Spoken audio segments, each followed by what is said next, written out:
نحمده ونستعينه ونستغفره ونعوذ بالله من شرور أنفسنا ومن سيئات أعمالنا من يهده الله فلا مضل له ومن يضلل فلا هادي له أشهد أن لا إله إلا الله وحده لا شريك له وأشهد أن محمدا عبده ورسوله اللهم صل على محمد وعلى آله وأصحابه ومن سار على نهجه إلى يوم الدين فيا عباد الله أوصيكم ونفسي بتقوى الله فقد فاز المتقون يا أيها الذين آمنوا اتقوا الله حق تقاته ولا تموتن إلا وأنتم مسلمون يا أيها الناس اتقوا ربكم الذي خلقكم من نفس واحدة وخلق منها زوجها وبث منهما رجالا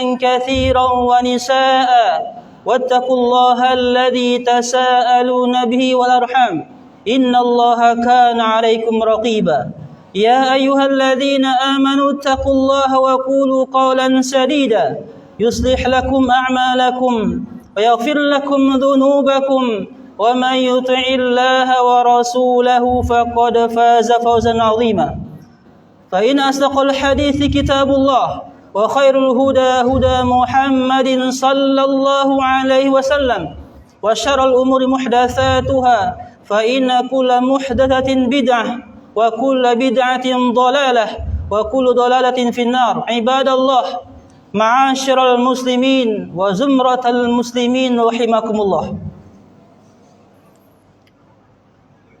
Semua manusia butuh hidayah Allah Subhanahu wa taala. Orang kafir butuh hidayah Allah agar sekiranya dia menjadi seorang muslim. Karena kalau dia mati dalam kekufuran, kata Allah, "Falan yuqbala min ahadihim mil'ul ardi dhahaban walau yuftada bih." Sesungguhnya orang-orang yang kafir dan mereka mati dalam kekufurannya, kata Allah, falan yuqbala, tidak akan pernah diterima taubatnya meskipun ditebus dengan emas sebesar bumi.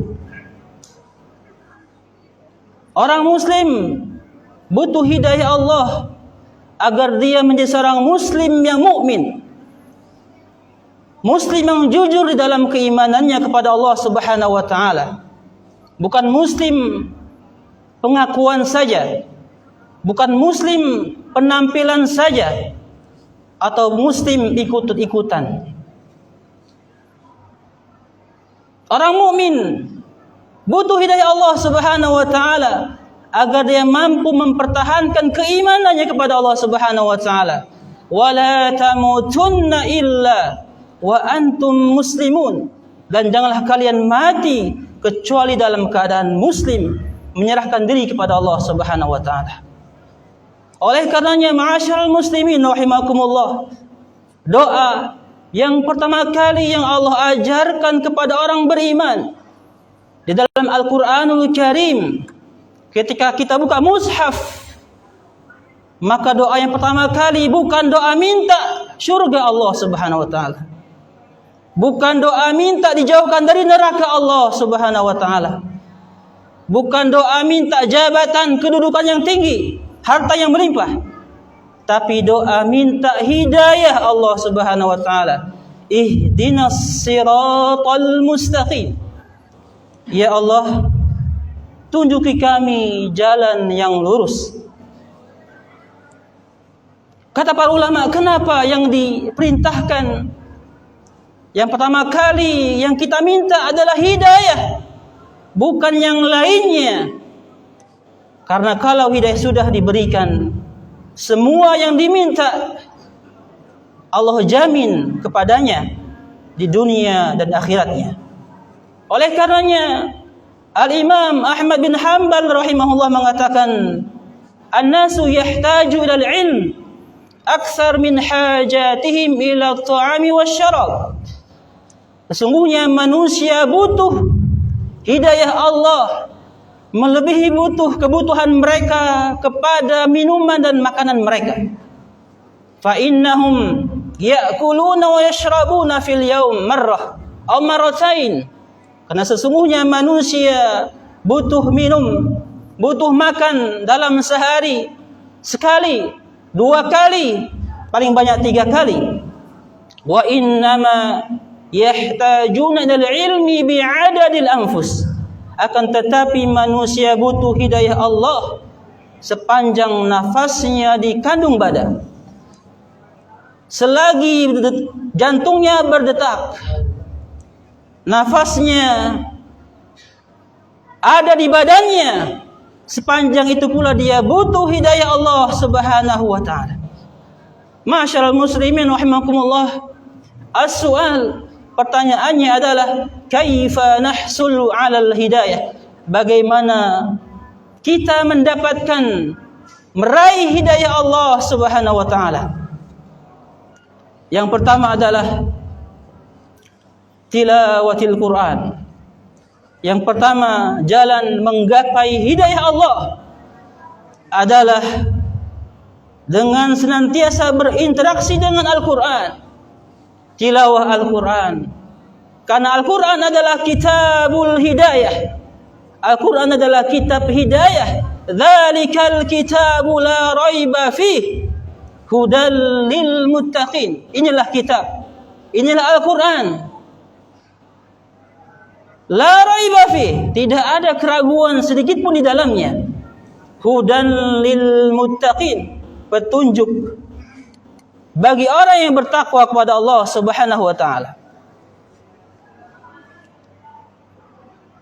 Petunjuk Allah Subhanahu wa taala yang di dalam Al-Qur'anul Karim, bukan per suratnya, bukan per juznya, bukan pula per ayatnya, akan tetapi petunjuk Allah di dalam Al-Qur'anul Karim per hurufnya. La aqulu alif lam mim harf, walakin alifun harf, wa lamun harf, wa lam mim harf. Aku tidak mengatakan alif lam mim itu satu huruf, akan tetapi alif satu huruf, lam satu huruf, dan mim satu huruf. Oleh karenanya, orang yang senantiasa berinteraksi dengan Al-Qur'anul Karim, maka dia akan mendapatkan hidayah Allah Subhanahu wa taala. Apalagi beberapa hari ke depan kita akan memasuki bulan suci Ramadan, bulannya Al-Qur'anul Karim. Karena dengan Al-Qur'an Allah Subhanahu wa taala meninggikan segala sesuatu dari makhluknya. Malaikat Jibril alaihi salatu wassalam menjadi pemimpin para malaikat karena tugasnya membawa wahyu Allah Subhanahu wa taala. Nabi kita, Nabi besar Muhammad sallallahu alaihi wasallam menjadi sayyidul anbiya wal mursalin, menjadi penghulunya para nabi dan rasul, karena beliau nabi yang menerima Al-Qur'anul Karim. Bulan suci Ramadan menjadi sayyidus syuhur, penghulunya bulan yang ada di 12 bulan, karena di dalamnya diturunkan Al-Qur'anul Karim. Malam yang begitu mulia, khairum min alfi syahr, nilainya lebih baik dari 1000 bulan, karena malam itu diturunkan Al-Qur'anul Karim. 2 kota suci yang tidak akan pernah dimasuki Dajjal la'natullah alaih, karena tempat itu diturunkan Al-Qur'anul Karim. Bagaimana kalau Al-Quran itu berada di dada-dada orang beriman? Kata Rasulullah sallallahu alaihi wasallam, khairukum man ta'allama al-Qur'ana wa 'allamah. Sebaik-baik kalian adalah orang yang belajar dan mengajarkan Al-Qur'an. Ma'asyiral muslimin rahimakumullah, para salafun saleh ketika Ramadan tiba, 3 malam khatam sekali. Ketika masuk ke 10 terakhir bulan Ramadan, maka setiap malam khatam. Di siang harinya khatam sekali, di malamnya khatam sekali. Dan ini butuh, kalau kita tidak ada persiapan, kalau tidak ada pemanasan dari sekarang, maka mustahil kita akan bisa mengkhatamkan Al-Quranul Karim yang merupakan kitabul hidayah. Ma'asyiral muslimin rahimakumullah. Jalan yang kedua agar kita meraih hidayah Allah Subhanahu wa taala adalah talabul ilmi, menuntut ilmu. Allah berfirman, walladzina ihtadaw zadahum huda wa atahum taqwahum. Dan orang-orang yang mencari hidayah Allah, orang-orang yang cari keluar dari rumahnya, menghadiri majlis taklim, menghadiri kajian Islam. Ada kajian hari Sabtu, ada kajian hari Ahad, ada kajian duhanya. Kata Allah, zadahum huda, kami akan tambahkan kepada mereka petunjuk, wa atahum taqwahum, dan kami akan berikan ketakwaan kepada mereka. Ma'asyiral muslimin, ini menunjukkan hidayah tidak bisa kita tunggu di rumah dengan berpangku tangan. Hidayah harus dijemput, harus punya usaha untuk mendapatkannya. Walladzina jahadu fina, dan orang-orang yang berjihad melawan hawa nafsunya, talabul ilmi. Kata Allah, lanahdiyannahum subulan, pasti kami akan tunjukkan pada mereka ke jalan-jalan hidayah kami. Ramadan butuh ilmu, butuh persiapan. Jangan sampai, kata Rasulullah SAW, rubba sha'im laisa lahu min siyamihi ilal ju' wal atash. Rubba, betapa banyak, sangat banyak, as-sha'im, orang yang berpuasa, laisa lahu min siyamihi, tetapi dia tidak mendapatkan dari puasanya ilal ju', kecuali lapar, wal atash, dan dahaga, karena tidak ada ilmu di dalamnya. Ma'asyiral muslimin, kita ini umat Iqra, umat yang pertama kali turun adalah Iqra, bacalah. Islam adalah agama yang sangat menghormati, menjunjung tinggi ilmu pengetahuan. Oleh karenanya, kapan umat Islam jauh dari ilmu, kapan umat Islam jauh dari as-sunnah, maka saat itu pula tunggu kehancurannya. Siapa yang menjamin Masjid Al-Ikhlas yang megah ini akan terus berada di Jatimamur? Siapa yang menjamin azan akan terus berkumandang di Masjid Al-Istiqlal? Siapa yang menjamin umat Islam akan terus mayoritas di Indonesia yang kita cintai ini? Baca sejarah, ma'asyiral muslimin. Sesungguhnya Spanyol, Islam sudah lebih tahun 92 Hijriah sudah masuk Islam di sana. Bahkan selama 800 tahun Islam berkuasa di sana. Tetapi ketika sekarang kita melihat di Spanyol, mana masjid-masjid yang telah mencetak para ulama? Mana masjid-masjid yang telah mencetak Al-Imam Al-Qurtubi, Ibnu Rushdi, Ibnu Hayyan, dan lain sebagainya? Semuanya tidak ada. Semua sudah tidak ada, hilang. Maka solusinya, kata Rasulullah SAW, "Idza tabaya'tum bil'inah wa akhadhtum adnabal baqar wa raditum bizar' wa taraktumul jihad, sallatallahu alaikum dhullan la yanzi'uhu hatta tarji'u ila dinikum." Ketika jual beli kalian sudah memakai sistem riba, dan kalian orientasi hidupnya adalah apa yang di perut kalian dan apa yang di bawah perut kalian, dan kalian tinggalkan jihad fi sabilillah, kalian tinggalkan menuntut ilmu, kata Allah, sallatallahu alaikum dhullan, kalian tetap akan di dalam berada di kehinaan. tidak dipandang oleh kaum yang lain. Tidak ada haibah umat Islam. La yanzi'u hatta tarji'u ila dinikum. Dan kehinaan itu akan terus berada di umat Islam. Hatta tarji'u ila dinikum. Sampai kalian kembali kepada agama kalian. Sampai kalian kembali kepada Al-Quranul Karim, sunnah Nabi sallallahu alaihi wasallam. Mari bekali diri kita dengan ilmu. Di akhirat kelak Allah tidak akan pernah bertanya, kenapa kamu pintar? Kenapa kamu tidak menjadi faqih? Kenapa kamu tidak cerdas? Akan tetapi Allah akan tanya, kenapa kamu tidak belajar? Man rabbuka wa man nabiyuka wa ma dinuka. Itulah pertanyaan yang setiap muslim akan ditanya di alam barzakh. Oleh karenanya persiapkan jawabannya dari sekarang. Mari kita menuntut ilmu. Dekati masjid Allah. Dekati agama Allah Subhanahu wa taala dengan menuntut ilmu. Dan yang ketiga, ma'asyiral muslimin, yang terakhir adalah dengan memperbanyak doa kepada Allah Subhanahu wa taala agar kiranya kita mendapatkan hidayah Allah Subhanahu wa taala. Allahumma inna nas'alukal huda wat tuqa wal afafa wal ghina. Ya Allah, kami minta al-huda, petunjuk,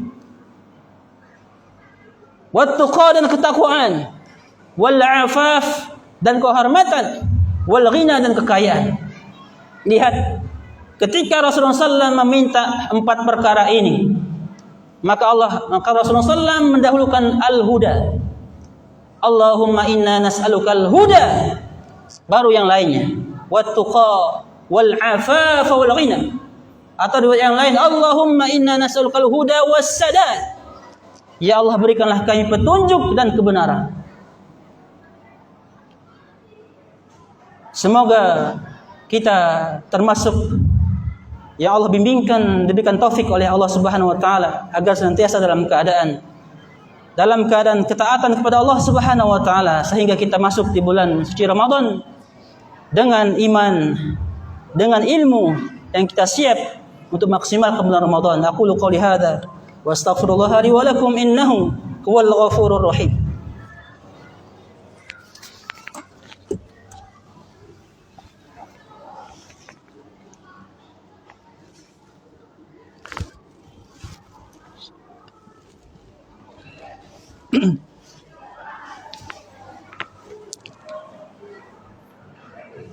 Alhamdulillahilladzi hadana li hadza wa ma kunna linahtadiya laula an hadana Allah. Asyhadu an la ilaha illallah wahdahu la syarika lah wa asyhadu anna Muhammadan 'abduhu wa rasuluh. Allahumma shalli ala Muhammad wa ala alihi wa ashabihi wa man sara ala nahjihi ila yaumiddin. Ya ayyuhalladzina amanu taqullaha haqqa tuqatih wa la tamutunna illa wa antum muslimun. Ma'asyiral muslimin rahimakumullah. Bulan ini bulan Sya'ban. Bulan yang dimana Rasulullah SAW memperbanyak saum sunnahnya. Sampai-sampai sahabat mulia Usamah bin Zaid bertanya kepada beliau sallallahu alaihi wasallam, "Ya Rasulullah, lam araka tasumu syahran minasyuhur, ma tasumu Sya'ban." Ya Rasulullah, aku belum pernah melihat engkau banyak berpuasa di luar selain bulan Sya'ban. Kata Rasulullah, "Dzalika syahrun yaghfulun nasu anhu baina Rajab wa Ramadan. Wa huwa syahrun turfa'u fi a'mal wa ana uhibbu an yurfa'a 'amali wa ana sha'im." Kata Rasulullah SAW, kenapa beliau banyak berpuasa sunnah di bulan Sya'ban? Karena bulan ini adalah bulan yang banyak dilupakan oleh manusia, yang berada di 2 bulan, diapit 2 bulan yang mulia, Rajab dan Ramadan. Dan ibadah ketika manusia kebanyakan lalai, maka pahalanya besar. Dan kedua, wa huwa syahrun turfa'u fi a'mal, di mana bulan Sya'ban amalan-amalan saleh dinaikkan tiap tahunnya di depan Allah Subhanahu wa taala, dilaporkan di hadapan Allah Subhanahu wa taala. Wa ana uhibbu an turfa amali wa ana shaim. Dan saya suka ketika amalanku dilapor, saya dalam keadaan berpuasa. Oleh karenanya ma'asyiral muslimin, masih ada beberapa hari lagi ke depan. Mari kita maksimalkan puasa sunnah kita. Ambil Senin Kamisnya, ambil Ayyamul Bidnya. Kalau bisa ambil Saum Daudnya. Semoga dengan persiapan ini kita bisa maksimalkan Saum Ramadan. Dan di hari yang merupakan Sayyidul Ayyam, kita diperintahkan untuk memperbanyak salawat kepada Nabi kita Muhammad sallallahu alaihi wasallam. Satu-satunya perintah yang Allah mulai dari dirinya. Kemudian Allah perintahkan kepada makhluknya, para malaikat dan orang-orang beriman, adalah perintah salawat kepada Nabi sallallahu alaihi wasallam. Ketika Allah perintahkan salat, Allah berfirman wa aqimus shalah. Ketika Allah perintahkan jihad, wajahid fi sabilillah, wajahidu fi sabilillah. Allah tidak perintahkan dirinya. Tapi ketika salawat, Allah berfirman, innallaha wa malaikatahu yusalluna 'alan nabi ya ayyuhalladzina amanu sallu 'alaihi wa sallimu taslima. Allahumma salli 'ala Muhammad wa 'ala ali Muhammad kama shallaita 'ala Ibrahim wa 'ala ali Ibrahim innaka Hamidum Majid. Allahumma barik 'ala Muhammad wa 'ala ali Muhammad kama barakta 'ala Ibrahim wa 'ala ali Ibrahim innaka Hamidum Majid. Allahumma ighfir lil muslimin wal muslimat wal mu'minin wal mu'minat al ahya'i minhum wal amwat bi rahmatika ya arhamar rahimin. Allahumma ballighna Ramadan. Allahumma ballighna Ramadan. Allahumma ballighna Ramadan. Allahumma a'inna ala dhikrika wa syukrika wa husni ibadatik. Allahumma inna nas'aluka al-huda wat-tuqa wal-'afafa wal-ghina. Allahumma rabbana taqabbal minna innaka antas samiul 'alim wa tub 'alaina innaka antat tawwabur rahim. Allahumma aslih wulat umuril muslimin. Rabbana atina fid dunya hasanah wa fil akhirati hasanah wa qina adzaban nar. Subhana rabbika rabbil izzati amma yasifun wa salamun alal mursalin walhamdulillahi rabbil alamin. Aqimus shalah.